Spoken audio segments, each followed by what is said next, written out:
এই শোন, আমি কোশ্চেন করছি, অ্যানসার দে। 1947 সালে 15 আগস্টে কি হয়েছে? 1947 সালে কি হয়েছে আমরা কি জানবো নাকি? 2006 সালে আমার হল জন্ম। এই সবাই পড়াশোনা করে আসছিস? হ্যাঁ ম্যাডাম, আমি বই আছি। আচ্ছা, সবাই নিজের নাম আর নিজের বাবার নাম খাতায় লেখ, লিখে আমাকে দেখা। ওকে।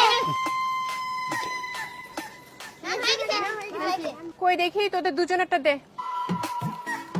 এই তোরা দুজন নিজের ভাই না? হ্যাঁ ম্যাডাম, আমরা নিজের ভাই। তাহলে দুজনের বাবার নাম আলাদা আলাদা লিখছিস কেন? আলাদা আলাদা না লিখলে আপনি তো নিজেই ভাবতেন যে আমরা দুজন দেখে দেখে লিখছি। তাই বলে তোদের বাবার নামটা চেঞ্জ করে দিলি? হ্যাঁ, কারণ আমি নকল না করো। চুপ মূর্খ! তো বাপ মূর্খ। মারবো ধরে। চুলের মুঠি ধরে দাঁড়া দাঁড়া দাঁড়া দাঁড়া। ছাড়। ফাটাও ফাটাও।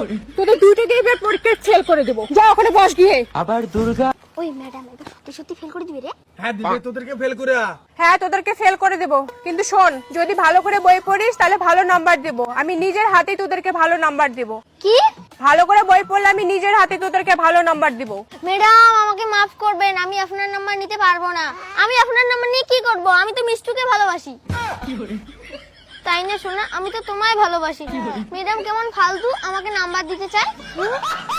তুমি বলো ম্যাডামের সাথে আমার মানায়? ম্যাডামের বয়স কত আর আমার বয়স কত? ম্যাডাম কেমন এইটুকু বাচ্চার সাথে প্রেম করতে? এই আমি আবার কখন এসব বললাম? আপনি তো একটু আগে আমার বন্ধুকে নাম্বার দিতে চান। এই চুপ! আমি আমার নাম্বারের কথা বলি নাই, পরীক্ষার খাতায় নাম্বার দিব সেটা বলছি আমি। Sorry sorry sorry sorry. আচ্ছা শোন, তাহলে তোদেরকে একটা কথা বলি। বলো ম্যাডাম। তোদের কিন্তু 2 দিন পরে ইংলিশ মিডিয়াম স্কুলে ভর্তি হতে হবে। হইলে কি করে ম্যাডাম? কি কয়? আরে আমি তোদের বললাম ইংলিশ মিডিয়াম স্কুলে ভর্তি হতে হবে। এই হাসিস কেন? ইংলিশ মিডিয়াম মারাইছে। এই দেখো, এই দেখো ম্যাডাম, এই দেখো ম্যাডাম, এই দেখো আমাদের যে শরীরের পরিস্থিতি, ইংলিশ মিডিয়াম বাদ দাও, হসপিটালে ভর্তি করে দাও। এই চুপ! এই শোন, আমি কোশ্চেন করছি, অ্যানসার দে। 1947 সালে 15 আগস্টে কি হয়েছে? 1947 সালে কি হয়েছে আমরা কি জানবো নাকি? 2006 সালে আমার হল জন্ম। হায় রে, ঠিক আছে তাহলে অন্য কোশ্চেন করছি। এই উজ্জ্বল, তুই বল তো গরু রচনা বল। গরুর রচনা? ওটা আবার কি? কেমন করে গরুর রচনা বলে? আরে গরু সম্বন্ধে যা পারিস বল। ও গরু, গরু তো আমাদের গৃহপালিত পশু, আমাদের গোয়াল ঘরে থাকে, পশ্চিমের ঘরে থাকে। গরু ঘাস খায়, গরু ঘাস খায়, কিন্তু আমাদের বন্ধু খায় হচ্ছে খৈনি, বিড়ি। হ্যাঁ, তো গরুর সাথে আমার বন্ধুর কোনো সম্পর্ক নাই, আমারও সম্পর্ক নাই। খৈনি যে বন্ধু খাতা হয় না, বন্ধু এরকম করে হাতে দিতে হয়, ডালতা হয়, আর ঠোঁট মেয়ে এমন করে দিতে হয়। তো ঠোঁটের মধ্যে যখন দেয় না, ওখানে একটা গর্ত হয়, আর ওই গর্ত মেয়ে যখন খৈনি দিতে হয় না, ও toss toss toss toss toss toss করতে হয়। বন্ধুরা যে খৈনি খায়, ওটার সাথে কিন্তু গরুর কোনো সম্পর্ক নেই। গরু সম্বন্ধে আমার এইটুকুই জানা। কি ভাই, কি ছাত্র আসছে রে আমার এখানে। এই আজকের জন্য তোদের ছুটি, তোরা যা। ছুটি ছুটি ছুটি ছুটি ছুটি।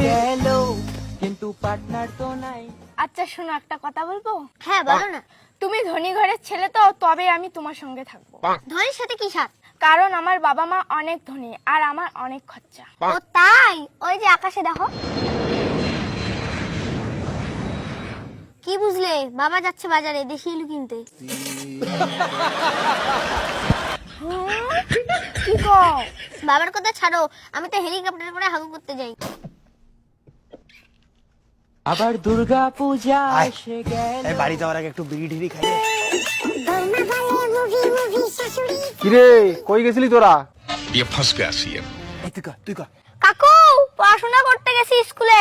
হ্যাঁ, ভালো করে পড়াশোনা করবি, তোদের ভবিষ্যৎ তোদের নিজের হাতেই আছে।